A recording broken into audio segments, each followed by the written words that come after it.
কঠোর ধর্মীয় বিধিনিষেধের মধ্যেও সৌদি আরবে এবার দেখা মিলল এক অভাবনীয় দৃশ্যের। রাজধানী রিয়াদের এক ক্যাফেতে একেবারে আন্তর্জাতিক বারের ঢঙে পরিবেশন করা হচ্ছে বিয়ার। তবে এই বিয়ারগুলো অ্যালকোহল ফ্রি। সংবাদ সংস্থা এএফপি প্রকাশিত এক ভিডিওতে দেখা যায় সৌদি আরবের রাজধানী রিয়াদের এক বারে নারী পুরুষ বরফ শীতল অ্যালকোহল মুক্ত বিয়ারে চুমুক দিচ্ছেন। রাজধানীর A12 ক্যাফেতে বার খোলার অনুমতি দিয়েছে সৌদি কর্তৃপক্ষ।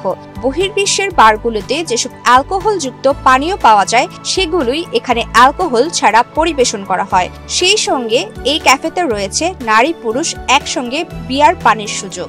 ক্যাফের ব্যবস্থাপক আবদুল্লাহ ইসলাম জানান, অ্যালকোহল মুক্ত বিয়ার পরিবেশনের মাধ্যমে সামাজিক যোগাযোগ মাধ্যমে ভাগ করে নেওয়ার মতো একটি নতুন অভিজ্ঞতা দিতে এই উদ্যোগ নেওয়া হয়। ক্রেতারা প্রতিদিনই জিজ্ঞেস করে পানীয়গুলো আসলে অ্যালকোহল মুক্ত কিনা, এগুলো কি দিয়ে তৈরি এবং কোথা থেকে আসছে।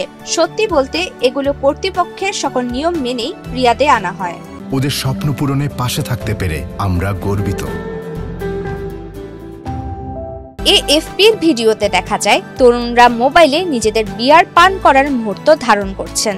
চকচকে কালো কাউন্টারের পেছনে দাঁড়িয়ে বারের কর্মীরা নিরন্তর বিয়ার ঢালছেন।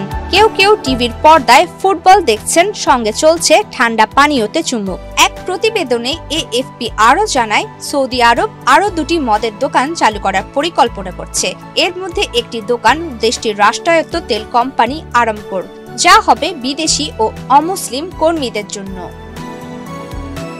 সৌদি যুবরাজ মোহাম্মদ বিন সালমান ক্ষমতায় আসার পর দেশে সিনেমা হল খুলেছে, নারীরা ড্রাইভিং এর অনুমতি পেয়েছেন, বিদেশের পর্যটকেরাও প্রবেশাধিকার পেয়েছেন। তবে অ্যালকোহল এখনো কঠোরভাবে নিষিদ্ধ।